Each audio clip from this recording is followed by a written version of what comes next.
One evergreen tree marked as the queen fruit in tropical and subtropical areas of the world is locally known as omuyembe.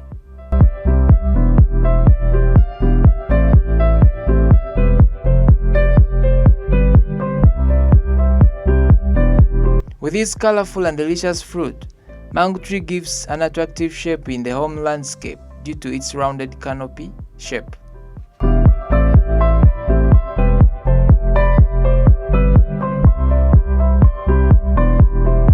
Some of the value-added products that can be made from mango fruits at the farm level include mango juices, dessert, sliced, packed and dried mangoes, among others.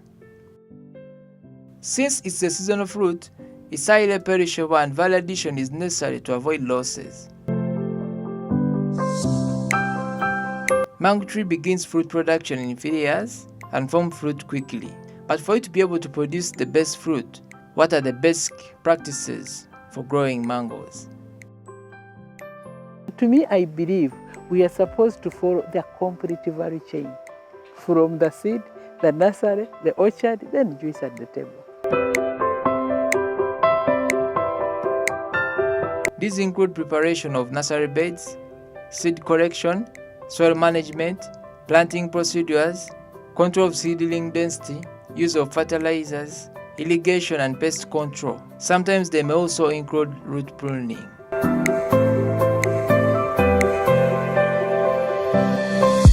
A good nursery practice is to mix soil with inactive material like sand and a rich material such as well-decomposed organic matter. Let's get all the details from our farmer.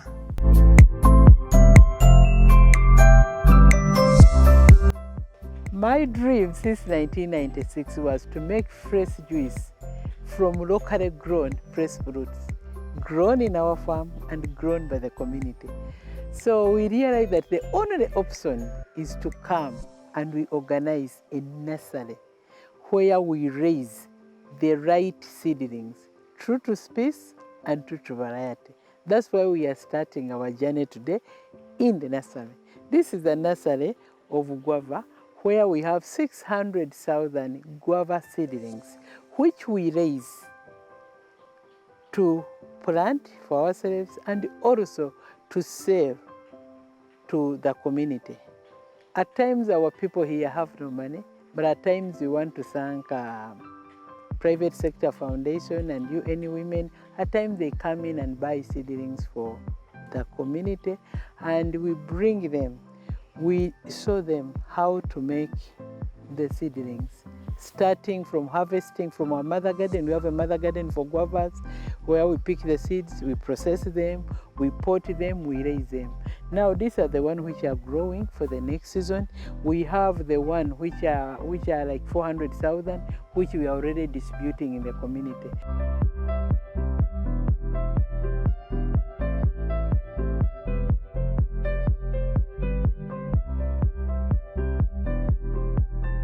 So to me, I believe we are supposed to follow the complete value chain. From the seed, the nursery, the orchard, then juice at the table.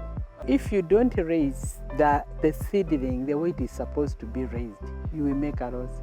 For example, if a citrus is budded from the down part and when you are planting the soil enters, that citrus will never grow.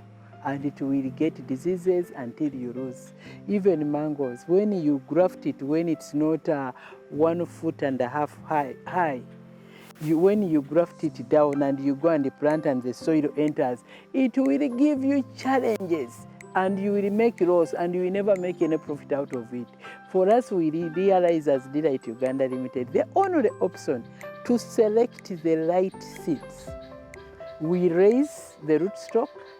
If it is for mango, we do the grafting. When the rootstock is tall enough, and we go to our garden, we have also another garden where we cut the scions.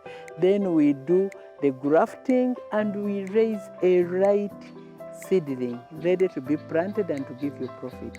That's why we could not sit in Kawempe where we process and package as juice.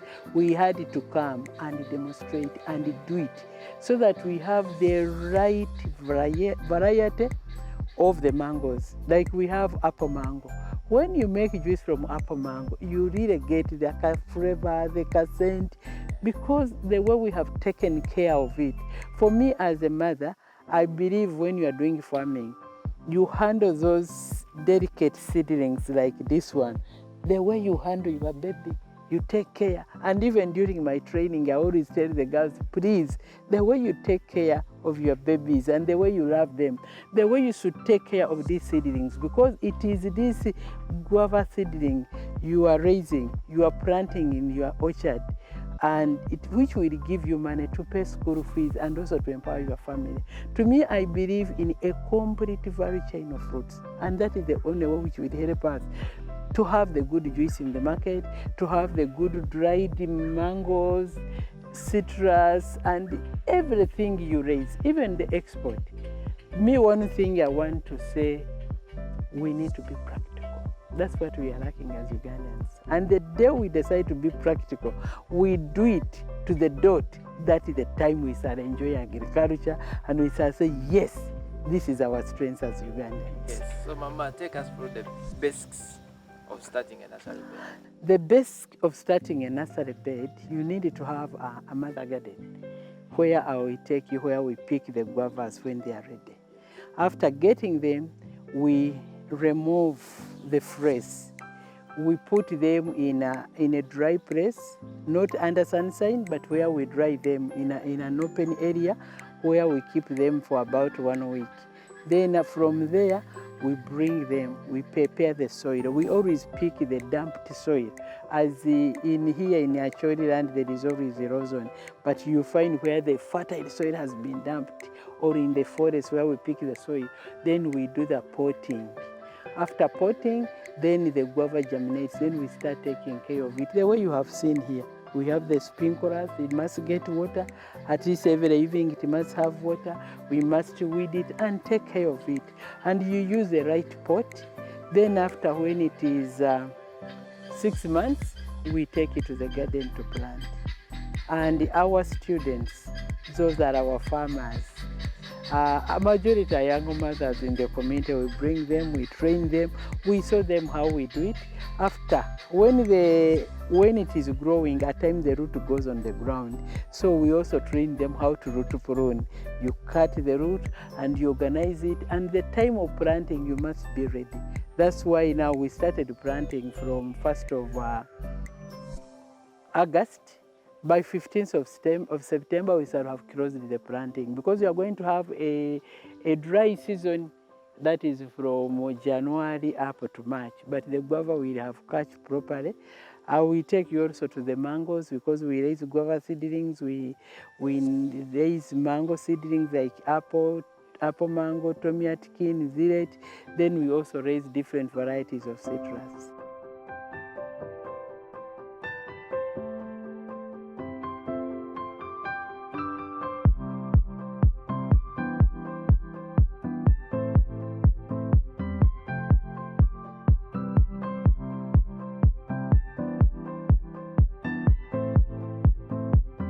Do we have different types of nursery beds? Because we see some people, they raise soil like a bit high and then they put in the soil, just plain soil. And then that one, that is where you raise the seeds to grow, then you do the pricking. But for us, we don't want to do that, because one, you do the direct potting. Instead of disorganizing it, it has grown, then you pull it out. But there are other things where you have to sow them in the bed. Then after the bed, then you put them in the pot. But for us, for the guavas, we do direct potting. Even the avocado we have potted, we do direct potting. It's better than doing double work.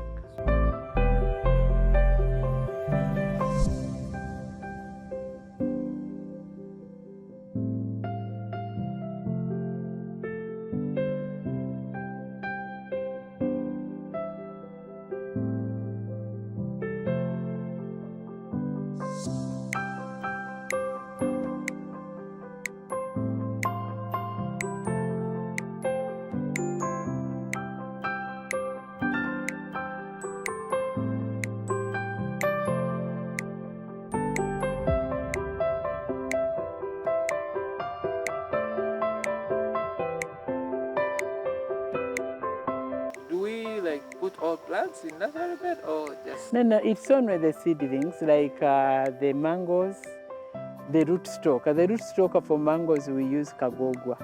Kagogwa is a local variety which has hardened, which grows naturally. And when it grows at around 3 feet, that's when we bring the scion from a mature mango, which is about 8 to 10 years. If you use a scion from a mango which is 4 years, your mangoes will not come out well. So the mother garden where you are picking the scion actually is supposed to be from 8 years to 15 years. Then you pick, you come and do the grafting. At the right height, you do it right, then you have a mango.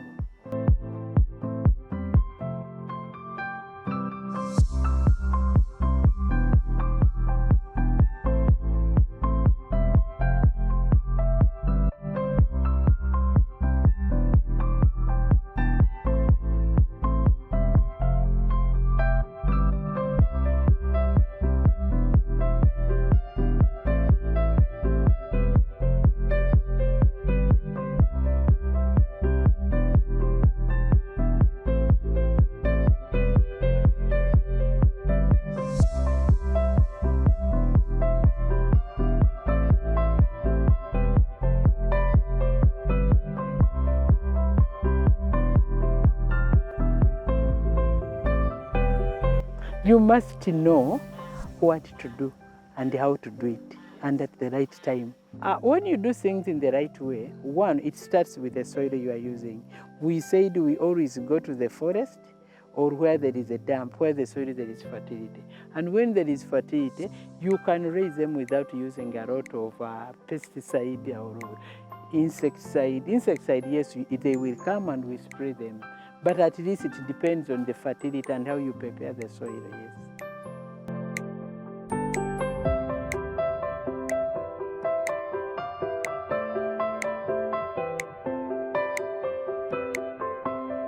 Now, these are jackfruit.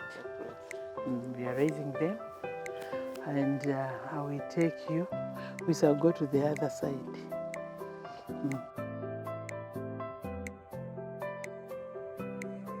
After discovering how to prepare a nursery bed, plant and take care of it, our farmer takes us through the different types of mangoes in a nursery bed. So here we had 30,000 mango seedlings. This is apple mango. We are going to distribute it today. From here we are going to the community and you will see the girls receiving and going to plant. Apple mango? Yes, this is apple mango, yes. The other one is Tommy Atkin, yes. What of these are the bring up big mangoes? That is a Fenaro. That one is very big, but the best mango, I look at apple and Tommy Atkin. Did you know that someone can make money in the nursery bed even before he or she transplants to the main garden? We get the mango, we put it in the nursery, we put it in the big pots. After putting it in the big pots, it grows out. When it grows, I sell this one at 100,000. There is a time I was so broke. Somebody came, he said, "Hey, I need 100." I said, "Okay, give me the 10 million." And I got the 10 million. You see, like this one, this is in the nursery. So this is still nursery? Yes, the root passed down. And it is feeding from down, and at times it gives us mangoes. It has flowered and it will give us mangoes. But when somebody comes, we have to dig it down. We put it in a big drum and we sell it. You remember during Chogam, how they were importing things from South Africa. For us, we are ready. If you want a mango, which will give you a mango tree, which will give you mango next year, come, give me 100,000, I pack it for you, go and put at your compound. Still surprised, seeing nursery bed, seeing grown-up man. Yeah, I was stranded, I had failed to pay my workers, but when somebody came and bought, I said, yeah. So we must find a way how to make money. As the situation and the economy becomes harder, you must think ahead of time and plan ahead of time. Like now I'm going to put more, which I will sell next year or after 2 years. It will also help me to make money. Remember, we are supposed to follow the complete value chain from the seed to the nursery, the orchard, and finally we have the juice on the table. Let's find out more about Mrs. Adieli, her farm, inspiration, and why she decided to practice farming. My name is Kushi Takahaman.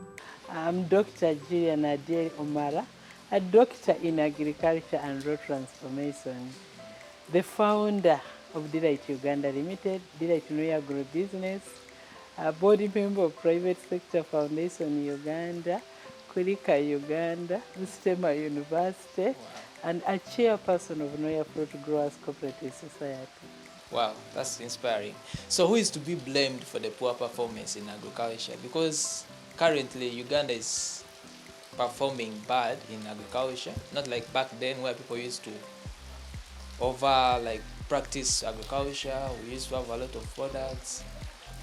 To me, before I blame any other person, I first blame myself. What have I done as a dealer? Yeah. To me, a dealer, I'm a doctor in agriculture and road transformation, and that is my job. So before I put finger on anybody, I must put my fingers at myself. Have I done something for a neighbor, for the community? Have I tried to demonstrate? So that's why I came here. I said, okay, before I would go to the community, let me first do something. And it's very amazing. We planted mangoes. You can even get 7 crates from the mango. Almost 500 fruits from a mango tree. The guavas, you get enough. The orange and everything. I have done it. But if I had sat and say it's government to do it, it's NGO, it's the other one, I wouldn't be here. To me, I think it's you and me to work together and we'll be there for the others, yes. So besides pests and diseases, you have a very big farm. What else affects like your crops, the challenges you go through? We have big challenges. Yeah. 1, pests and diseases is number 1. 2, failure to know. Another problem is failure to do. There are many people, especially people of this regime, they don't want to do. People go and study agriculture, they have it, they know it, but they don't practice. People don't want to touch the soil. As you asked me from the beginning that people don't value agriculture, because they don't value agriculture, and people are so much used to quick, clean money from the offices. Yes. So it becomes a total challenge. That is the biggest challenge people don't want to do. Even those who know, and those who do, they don't know how to do it. So that's why we say no. At our institute, we must demonstrate, and even those who have been doing and they don't know, we should also make them know. And for us who are not doing it, we should also come and do. I think together, we need that bond, we need that unity to work together, even with government, development partners, the academician, and the informal sector. If we can join our hands together and work together and help each other, as you look at these hands, this one is here, this is here, this is here. So, but when we join up, that's when we can excel in agriculture. Okay, are there like specific districts where maybe maize grows well in eastern Uganda, millet grows well this side, banana, what like that? I can guide as a doctor in agriculture and road transformation. Yes. From the basic which I know. For us, we grew up in Hoima. Our millet used to grow well. Yeah. Beans used to grow well. But when I came here, and matoke would grow well, but not very well. Cassava would grow, potatoes, and the other cash crops. But here in the north, when we tried beans, it totally failed to come out. Wow. But peanuts in the first season, it comes out. And the fruits is excellent. And also sorghum, it does well. To me, I want to call upon the scientists to come down, to come on air and clarify which plants grow here and here. I know matoke grows well in Mbarara. I know coffee grows well in the Central. I know Zombo also coffee grows well. And in Western, I know coffee and the tea grows well. So we should plant according to the zone, which product, which crops grow well in a certain area. Because when we do that, then we shall not suffer. So Mama, to add on that, back then in 2019, 2020, my brother was trying to practice farming. He planted tomatoes, twice, and they all just died. He was just planting on an acre of tomato, it died, and then he planted again, it died. So I think that thing of like specific areas are meant for specific crops. So always meant to educate the people about that. To me, I call upon the soil scientists, those who are seated in the office, because they are experts. They are supposed to come on the ground and guide the community. But for us, what we are doing, we want to thank Private Sector Foundation. We are getting the younger graduates ready for job. We are testing them. We have got some who have studied soil scientists. We are going to buy the kits and we start testing which one grows in a certain area. Like now on 1,700 acres, we have to do like almost 50 tests. So we know this one, matoke can grow here, this can grow here. So after doing that, then we shall duplicate that in the community. But I call upon the soil scientists to leave their offices, to come and we work together. Because sincerely, government must work with the private sector. Let them come with their knowledge and we practice it.